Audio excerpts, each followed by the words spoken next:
আসসালামু আলাইকুম প্রিয় দেশবাসী ভাই বোনেরা। আমি অধ্যক্ষ মোহাম্মদ রফিকুল্লাহ ভুঁইয়া দীর্ঘদিন যাবৎ রাজনীতির সাথে কোনো না কোনোভাবে যুক্ত। সেই সুবাদে এই রাজনীতি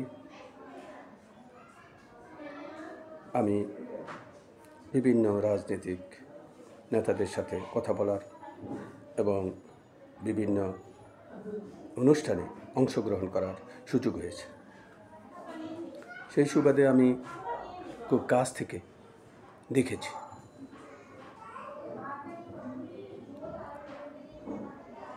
বাংলাদেশের জনগণ বড়ই আবেগপ্রবণ। আপনি যদি শুধু একটু আবেগ দিয়ে, একটু চোখের জল ফেলে, একটু সুন্দর করে বোঝাতে পারেন, তাহলে আপনার জন্য জীবন দিতে প্রস্তুত। কিন্তু তার জীবনে কি হবে, তার ভবিষ্যৎ কি হবে, তার প্রজন্মের কি হবে, কিছুই কিন্তু সে ভাববে না। আমি যে কথাগুলো বলছি এগুলো প্রমাণ আপনারা এই 2-3 মাস আগের একটি চিত্র একটু ভাবুন, দেখবেন আমার কথার সাথে মিলে যাবে। কিভাবে দেখেন, আপনারা এই যে একটি সরকারকে উৎখাত করার জন্য আপনারা সবাই আবেগপ্রবণ হয়ে গিয়েছিলেন, আবেগের বশবর্তী হয়ে অনেক কাজ করে ফেলেছেন। কিন্তু তার ভবিষ্যৎ কি হবে, আমাদের দেশের কি হবে, এটা কিন্তু অনেকেই ভাবেননি। এখন হয়তো আপনি ভাবতে শুরু করেছেন, কিন্তু আপনি তো অনেক কিছু হারিয়ে ফেলেছেন। হারানোর পরে এখন আপনি যদি চিন্তা করেন তাহলে কি হবে? তাই তো কবি বলে গিয়েছিলেন যে ভাবিয়া করিও কাজ, করিয়া ভাবিও না। ভাবিয়া করিও কাজ, করিয়া ভাবিও না। অর্থাৎ দেখেন, আমরা কিন্তু এই ছন্দগুলো বা এই লাইনগুলোর কোনো গুরুত্বই আমরা কখনো দিই নাই। আমরা যদি এই কথাগুলোর, এই ছন্দগুলোর বা এই কবিতাগুলোর গুরুত্ব দিতাম, তাহলে আজকে আমাদের দেশ বহুদূর এগিয়ে যেত। আমাদের একজন রাজনৈতিক নেতা, খুবই জনপ্রিয় নেতা ববি হাজ্জাজ সাহেব বলেছিলেন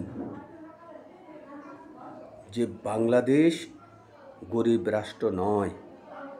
আমি ওনার কথার সাথে 100% একমত। কারণ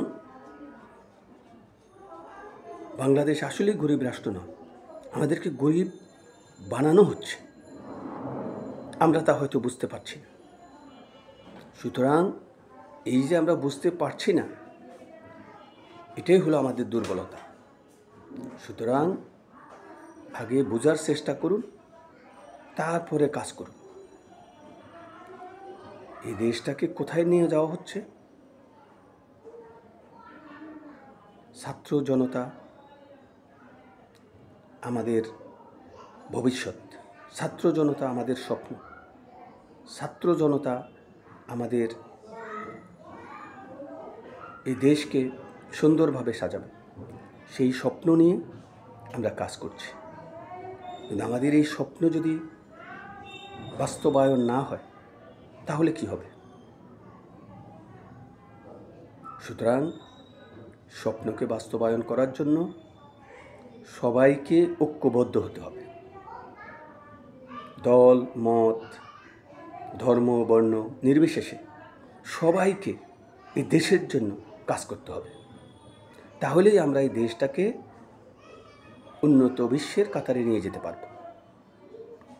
আর যদি আমাদের ভিতরে দলাদলি থাকে, আমাদের ভিতরে প্রতিশোধের আগুন জ্বলে, তাহলে কিন্তু আমরা দেশটাকে নিজেরাই জ্বালিয়ে পুড়িয়ে শেষ করে দেব। এবং এই যন্ত্রণা বহুকাল আমাদেরকে ভোগ করতে হবে।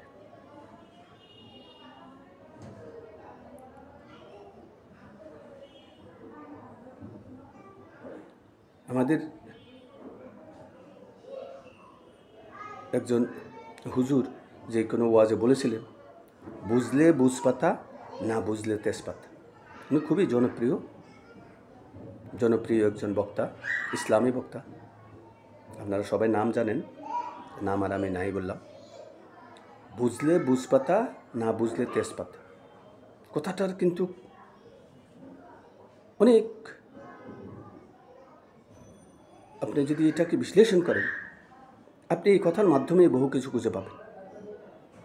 সুতরাং যে কোনো একটি কথাকে গুরুত্ব দিতে হবে, কেন বলেছেন। তো এখন কথা হলো যে আমরা কোন দিকে যাচ্ছি। যেহেতু বাংলাদেশে প্রায় বর্তমানে ৪৫ থেকে ৪৬টি রাজনৈতিক নিবন্ধিত দল রয়েছে এবং প্রায়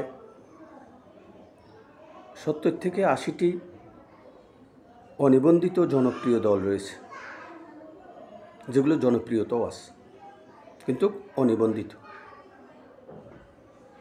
অনিবন্ধিত বহু দল আছে, তার ভিতরে ৫০ থেকে ৬০টি দল আছে যাদের জনপ্রিয়তা আছে এবং যারা দীর্ঘদিন যাবৎ নানাভাবে দেশের জন্য কাজ করে আসছেন। তো সুতরাং অনিবন্ধিত দলগুলোর মধ্যে থেকে বাছাই করে কিছু নেতাকে আপনারা কিছু নেতার পরামর্শ নিতে পারেন, নিবন্ধিত দলগুলোর নেতাদের পরামর্শ নিতে পারেন, সাধারণ মানুষের আপনারা মতামত নিতে পারেন। এই তিনটি সংমিশ্রণে আপনারা যদি কোনো সিদ্ধান্ত নেন, তাহলে আমার মনে হয় তাহা জনসাধারণের কাছে গ্রহণযোগ্য হবে। না হলে আপনারা আপনাদের বিপদও ডেকে আনবেন, সাধারণ মানুষের বিপদও ডেকে আনবেন। সুতরাং দেশের বিপদ যাতে কোনোভাবেই না আসে, সেই বিষয়ে বর্তমান সরকারের প্রতি বিনীত অনুরোধ যে আপনারা সজাগ দৃষ্টি রাখবেন, যাতে এই দেশের মানুষের উপরে কোনো রকম অত্যাচার নির্যাতন না হয় এবং এদেশের মানুষ ভালো থাকে। বিশেষ করে দ্রব্যমূল্যের নিয়ন্ত্রণের জন্য আপনারা উদ্যোগ গ্রহণ করুন এবং সাধারণ মানুষকে সহযোগিতা করুন।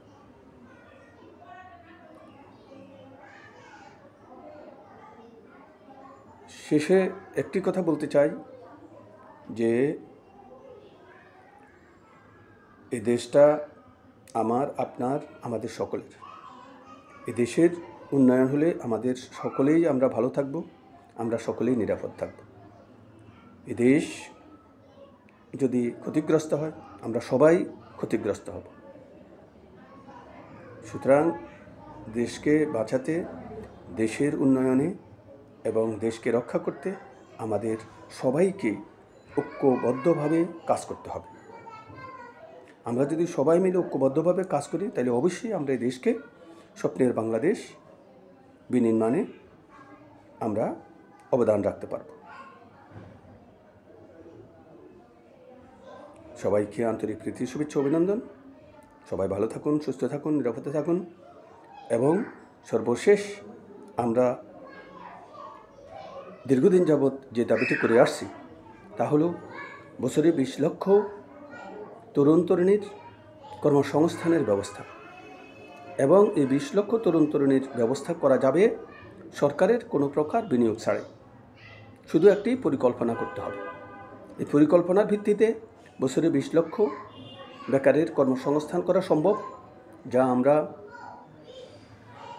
গত 8-9-2024 তারিখে মাননীয় প্রধান উপদেষ্টার কার্যালয়ে জমা দিয়ে এসেছি। কিন্তু অত্যন্ত দুঃখের বিষয় হলো যে এখন পর্যন্ত আমরা এই বিষয়ে কোনো তথ্য পাইনি।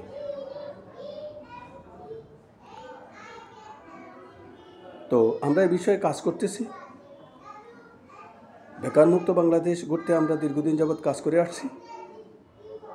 বাংলাদেশ জনকল্যাণ পার্টি